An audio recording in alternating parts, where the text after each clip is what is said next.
Welcome dear रॉकर्ट्स, कैसे हैं आप सभी। आज हम और आप देखने जा रहे हैं मॉन्स्टर सीरीज का पार्ट 4। अगर आपने पहले के 3 पार्ट्स को अभी तक नहीं देखा है तो डिस्क्रिप्शन में लिंक्स हैं, उन्हें देखकर फिर पार्ट 4 को देखिए, तभी आपको स्टोरी अच्छे से समझ में आएगी। पिछले पार्ट के एंड में हमने देखा कि ली, जेना और एंड्रयू तीनों ही उस एक्सीडेंट स्पॉट पर पहुंच गए थे जहां से उस स्टाफ की गाड़ी नीचे नदी में गिरी थी। एंड्रयू तो ली को चिढ़ाने लगा था कि मुझे डर है कि मैं हारने वाला हूँ, प्लीज मुझे अपनी टीम में ले लो। सब वहाँ से नीचे देख रहे होते हैं। असल में इन सबको लगता है कि स्टाफ ने एक्सीडेंट जैसी सेटिंग की और अपनी गाड़ी को खुद पानी में धकेला, जिससे सबको ये लगे कि वो मर चुका है। असल में उस स्टाफ ने डोडो ग्रुप के रिपोर्ट्स को उनके कॉम्पिटिटर को बेच दिया था, इसीलिए ये लोग उसकी मौत की तहकीकात में लगे हुए हैं। और अब इनको शक है कि अगर वो नीचे गिरा भी होगा तो ज्यादा दूर स्विम करके तो नहीं जा पाया होगा और जरूर किसी न किसी वीडियो फुटेज में जरूर दिखेगा वो। खैर, अब ये लोग मोजो के पास जाकर पूछते हैं कि उस स्टाफ का कोई वीडियो फुटेज है तो दिखाइए, हमें पता तो चले कि वो दिखता कैसा था। तो दोस्तों वो भी इन्हें उसका फुटेज दिखाता है, जिसमें पता चलता है कि वो कुछ ज्यादा ही गोल मटोल आदमी था।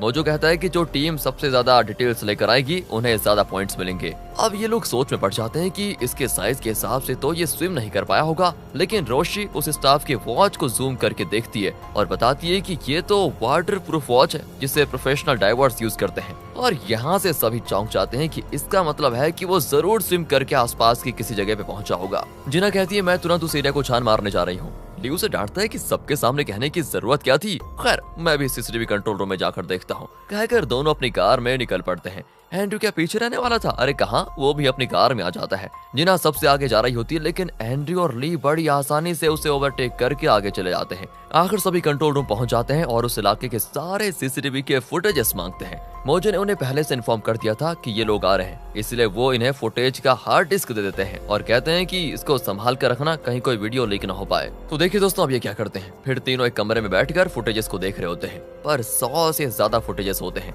एंड्रयू कहता है कि पहले मैं कुछ फुटेजेस देखता हूँ, तुम दोनों आराम कर लेना, फिर तुम लोग देखना और मैं आराम कर लूंगा। इस तरह करते हैं। ली कहता है कि अच्छा, रंग बदलते भेड़िया को मैं पहचानूंगा नहीं क्या? जो भी हो, तीनों मिलकर देखेंगे। जीना और कहती है कि अरे तुम दोनों आराम कर लो, मैं देखती हूँ। पर 2 मिनट में वो बैठी सो जाती है दोस्तों, और ली के कंधे पर सर रख लेती है। वो उसे धक्का देता है तो वो सीधे एंड्रयू को कंधे पर लैंड होती है एंड वो भी उसको दूसरी ओर धक्का दे देता है। लेकिन जिना के सपने में ये सीन कुछ इस तरह से चल रहा होता है कि वो दुल्हन की ड्रेस में है और ली और एंड्रयू लड़ रहे हैं कि ये मेरी वाइफ बनेगी, ये मेरी वाइफ बनेगी। आँख खुलती है तो दोनों ने उसके गाल पे हाथ रखकर उसे स्टॉप किया होता है। जिना चिढ़ जाती है कि इन दोनों ने मेरी कदर नहीं की एंड फिर तीनों साथ मिलकर फुटेजेस देखने में लग जाते हैं। कुछ देर में ली और एंड्रयू सो जाते हैं और दोनों के सर जिना के कंधों पर होते हैं। जिना दोस्तों अब अकेले फुटेजेस देख रही होती है। अचानक एक्सीडेंट स्पॉट से लगभग 5 किलोमीटर की दूर पर एक कैमरा था जिसके फुटेजेस में वही स्टाफ दिखता है। उसने डाइवर्ट सूट पहना होता है और वो पानी से निकलकर एक कार में बैठकर चला जाता है। जिना गाड़ी का नंबर भी नोट कर लेती है। अब वो सोचते है कि बेटा तुम दोनों ने मुझे अपनी टीम में नहीं लिया था ना, अब दिखाती हूँ मैं क्या कर सकती हूँ। सोचकर वो कार नंबर लेकर चली जाती है। और जब रोशी वहाँ पर पहुँचती है तो दोनों को डांटती है कि अरे तुम्हें यहाँ पर सोने के लिए भेजा गया था क्या? हैं, दोनों चौंक कर उठते हैं तो ना तो हार्ड डिस्क होता है और ना ही जिना ने कार का नंबर लिखा होता है। उसने बस एक नोट छोड़ा होता है कि मैंने उस आदमी को देख लिया है और उसकी गाड़ी का नंबर भी नोट कर लिया है, तुम दोनों आराम से सोते रहना, ओके। अब दोस्तों जिना अपने एक फ्रेंड के पास जाती है जो कि पुलिस में है। वो कार नंबर को चेक करता है, ओहो, तो पता चलता है ये रजिस्टर्ड नंबर है ही नहीं, इसलिए इस गाड़ी को पता लगाना बिल्कुल नामुमकिन है। लेकिन वो प्रॉमिस करता है कि आसपास के इलाके में मैं चेक करवाता हूँ और देखता हूँ ये गाड़ी किसने देखी है या फिर नहीं। यहाँ से सीधे उसी नंबर प्लेट वाली कार को दिखाते हैं जो ब्रिज के नीचे खड़ी होती है दोस्तों। और तब एक आदमी वहाँ पर आता है और गाड़ी के अंदर बैठे आदमी को रॉबिन के नाम से बुलाता है। तभी गाड़ी का ग्लास नीचे उतरता है और उसके अंदर बैठा आदमी कहता है कि मुझे उस नाम से मत बुलाओ, मैंने अपना नाम कब का बदल लिया है तुम्हें पता नहीं है क्या, और मेरा नाम जॉय है। और यहाँ पर रिवील होता है कि रॉबिन ही वो स्टाफ है जिसने अपने एक्सीडेंट का ड्रामा किया था। इसी ने डोडो ग्रुप की रिपोर्ट्स उसके कॉम्पिटिटर को बेची थी। फुटेज में ये मोटा था, लेकिन अब लगता है इसने अपना हुलिया ही चेंज कर लिया है। और ये आदमी जो उससे बात कर रहा है ना, ये डोडो ग्रुप के कॉम्पिटिटर कंपनी का लॉयर है दोस्तों,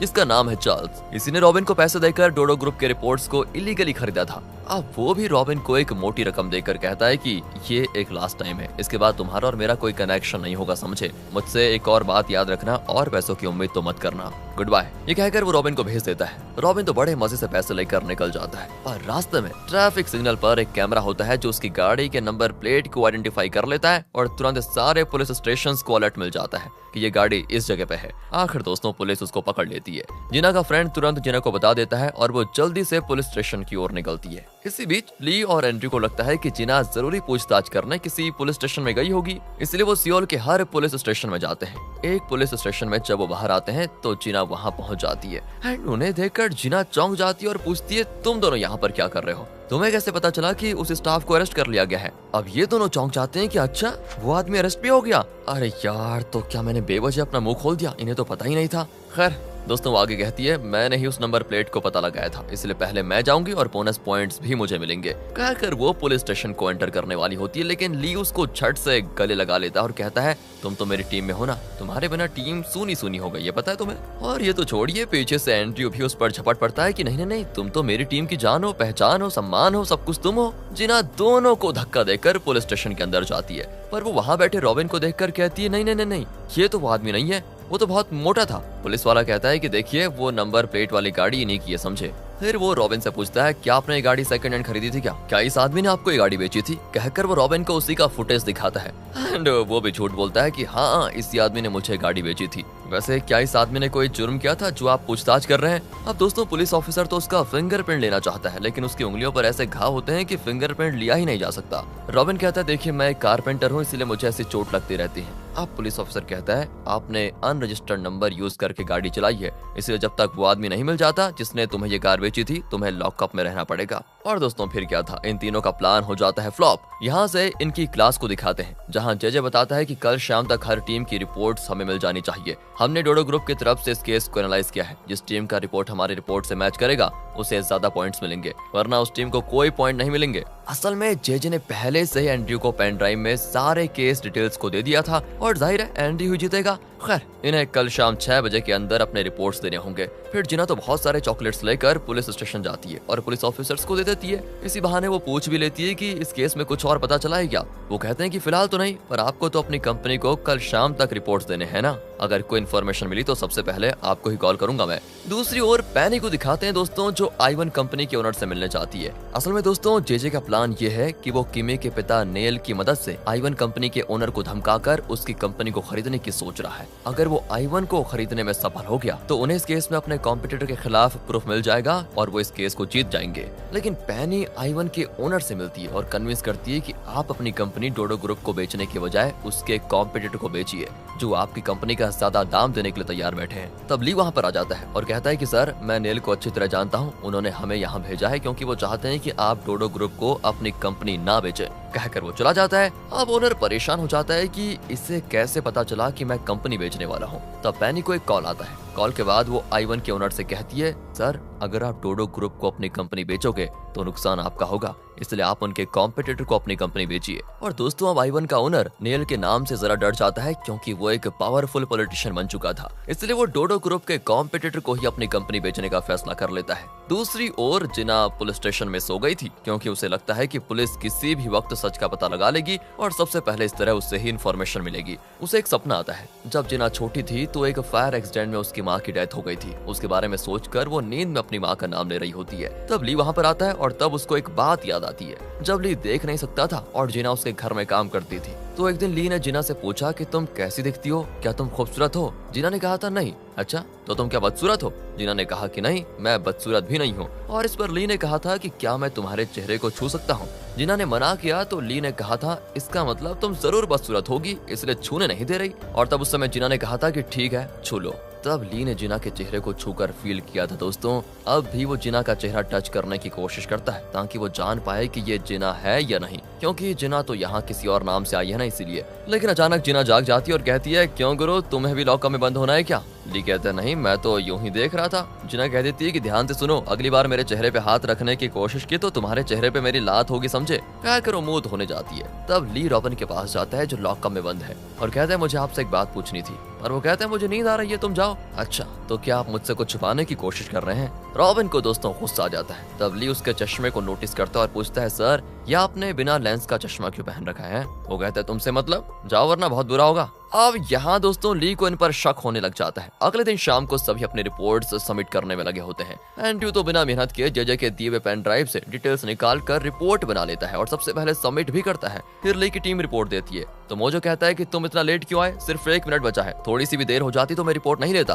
तब ली कहता है सर मुझे आपसे एक जरूरी बात करनी है। मोजो कहता है अगर बहुत जरूरी है तो ठीक है, वरना मेरा टाइम वेस्ट मत करो। ली कहता है कि बात को सुनोगे तो आपको खुद पता चल जाएगा। यहाँ से अगले दिन इनकी दी हुई रिपोर्ट्स के हिसाब से रैंकिंग्स दी जाती है इनको। फर्स्ट रैंक पर फिर से ये एंट्री होता है, जाहिर है उसे कंपनी का रिपोर्ट मिला था, इसी वजह से वो फर्स्ट पर आया है। ली अब दोस्तों 9th रैंक पर चला गया है। जेजे कहता है कि यही फाइनल रिजल्ट है, टॉप 8 रैंक्स को ही अगले पड़ाव पर भेजा जाएगा। लेकिन तब मोजो वहां पर आकर कहता है कि देखिए घबराने की जरूरत नहीं है, ये टेम्पररी रैंकिंग्स है। वैसे असल में कोर्ट में सेकंड हियरिंग के बाद जो रिजल्ट होगा उसके आधार पर मार्क्स भी बदलेंगे, इसलिए ये फाइनल रैंकिंग नहीं है। यह सुनकर जेजे चौंक जाता है और यहाँ फ्लैशबैक में दिखाते हैं कि शाम को ली ने मोजो से एक जरूरी बात कही थी। उसने कहा था कि जेजे एंड्रयू की मदद कर रहा है। उसने कंपनी की रिपोर्ट्स की डिटेल्स एंड्रयू को दे दी। उस समय मोजो पूछता है कि ये तुम कैसे कह सकते हो।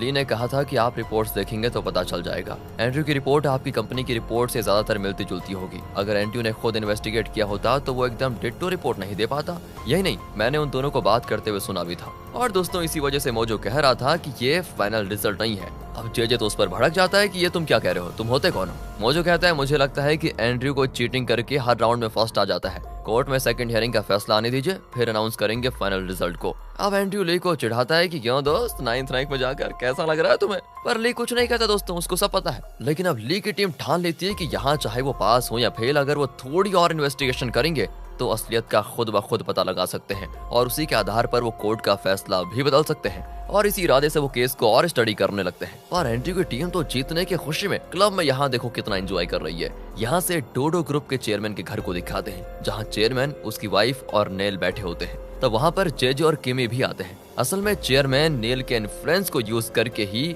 आई1 कंपनी को खरीदने जा रहा है। नेल कहता है कि अरे आप फिक्र मत कीजिए, आई1 कंपनी अब आपकी हुई समझो। पर दोस्तों ये लोग नहीं जानते कि आई1 का ओनर अपनी कंपनी इनके कॉम्पिटिटर को बेचने वाला है। नेल की मदद के बिना ये डीलिंग तो हो नहीं सकती, इसलिए चेयरमैन ने उसे और जेजे को भी इनवाइट किया था। वो सबको अंदर बुलाता है।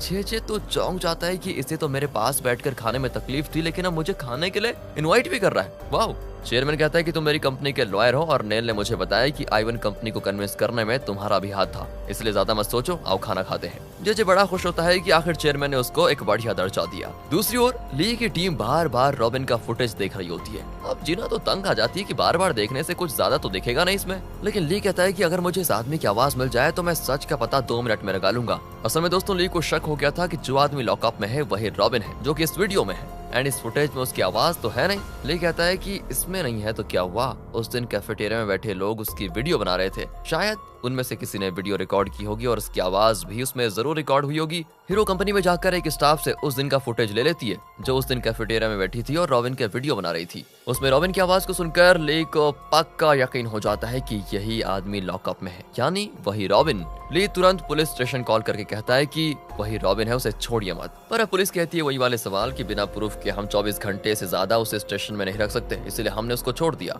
लेकिन उन्हें प्रूफ भी भेजा जाता है तो वो ली को रॉबिन का एड्रेस भेज देते हैं, क्योंकि ली उस जगह के पास ही है। वो कहते हैं कि तुम वहाँ पर पहुंचो, हम अभी निकल रहे हैं। इसी बीच रॉबिन दोस्तों अपने घर पहुंचता है। वहाँ जिम के सारे इक्विपमेंट्स होते हैं। लगता है खूब वर्कआउट करके इसने अपना वेट घटा लिया है। एक ग्लास के पीछे बड़े बॉक्स में बहुत सारा पैसा होता है, जो इसे डोडो ग्रुप के कॉम्पिटिटर ने दिया था। एंड वो बॉक्स को उठाकर वहाँ से भागता है, लेकिन ली की टीम वहाँ पर पहुंच चुकी थी और दोस्तों रोशे सीधे उसको मार के गिरा देती है। ली और जीना एकदम शॉक हो जाते हैं कि ओह इसमें इतनी ताकत कहाँ से आई। वो नहीं जानते कि रोशे तो एनआईए में थी। इससे पहले कि वो कोई सवाल करते, रोशे कहती है अरे ये बस मेरी ट्रेनिंग का कमाल है, वैसे फाइटिंग तो कोई भी सीख सकता है, इसमें क्या बड़ी बात है। इस तरह दोस्तों रॉबिन पकड़ा जाता है। अगले सीन में कोर्ट में दिखाते हैं कि इस केस की सेकंड हियरिंग है और शायद फैसला भी सुनाया जाएगा। डोडो ग्रुप का लॉयर यानी जेजे और कॉम्पिटिटर का लॉयर चार्ल्स वहाँ पर आए होते हैं। डोडो ग्रुप के लोग बहुत रिलैक्स्ड होते हैं, ये सोचकर कि आई1 कंपनी तो उनकी हो जाएगी। लेकिन दूसरी ओर दिखाते हैं कि आई1 का ओनर डोडो ग्रुप के कॉम्पिटिटर के साथ डीलिंग साइन कर चुका है। और जब ये खबर नाथन को मिलती है तो वो जेजे को कॉल लगाकर खूब चिल्लाता है कि अगर हम ये केस नहीं जीते तो तुम्हारी नौकरी गई समझो। तुम तो कह रहे थे कि आई1 हमारी होगी, पर वो तो हमारे कॉम्पिटिटर को कंपनी बेच रहा है। जेजे की यही धड़कन रुक जाती है और यहाँ कोर्ट में हियरिंग होती है शुरू। अगर आई1 कंपनी डोडो ग्रुप की हो जाती तो शायद वो इनके सपोर्ट में गवाही देते, लेकिन अब वो भी इनके हाथ से निकल चुका था। अब चार्ल्स कहता है कि डोडो ग्रुप ने हमारी कंपनी के पेटेंट्स को चुराकर अपनी कंपनी के फायदे के लिए यूज किया है। ये रहा प्रूफ, कहकर वो कोर्ट में उस रिपोर्ट को सबमिट करता है जो डोडो ग्रुप के स्टाफ यानी रॉबिन ने पैसों के खातिर चार्ल्स को दिया था। पर जेजे कहता है ये सरासर झूठ है, इन्होंने हमारे स्टाफ रॉबिन को पैसे देकर इस तरह का रिपोर्ट लिखवाया है। हमने इनकी कंपनी के पेटेंट्स नहीं चुराए, हम सब ये समझ रहे थे कि रॉबिन मर चुका है, लेकिन वो तो जिंदा है, ये रहा उसका प्रूफ, कहकर वो एक पेन ड्राइव में उसका फुटेज कोर्ट में पेश करता है। चार्ल्स कहता है कि अच्छा वो होगा जिंदा तो इसमें हमें क्या, लेकिन आप ये कैसे कह सकते हैं कि हमने उसको पैसे देकर ये रिपोर्ट लिखवाई, इस बात का कोई सबूत है आपके पास? जज अब जेजे से कहते हैं कि ये एकदम सही सवाल है, क्या आपके पास उसका प्रूफ है? जेजे बिल्कुल चुप रहता है क्योंकि उसके पास इसका कोई प्रूफ है नहीं। प्रूफ न होने की वजह से जज कॉम्पिटिटर के पक्ष में फैसला सुनाने वाले होते हैं कि तभी एंट्री होती है लेगी। वो पुलिस को साथ लाया होता है जिन्होंने रॉबिन को अरेस्ट कर लिया था। वो कोर्ट को बताता है कि यही है रॉबिन, फुटेज में मोटा था लेकिन अब वर्कआउट करके फिट हो गया है। उसको देखकर चार्ल्स के पसीने छूट जाते हैं कि इसे इन लोगों ने पकड़ा कैसे। यहाँ पर होता है पार्ट 4 का दी एंड। इंतजार कीजिए पार्ट 5 का, और आप और भी पार्ट देखना चाहते हैं तो सीरीज को ज्यादा से ज्यादा शेयर कीजिए। बाकी वीडियो अच्छी लगी हो, एक्सप्लेनेशन अच्छा लगा हो तो लाइक कीजिए, चैनल को सब्सक्राइब। मिलते हैं अगली वीडियो में, ध्यान रखेगा अपना and finally thanks for watching.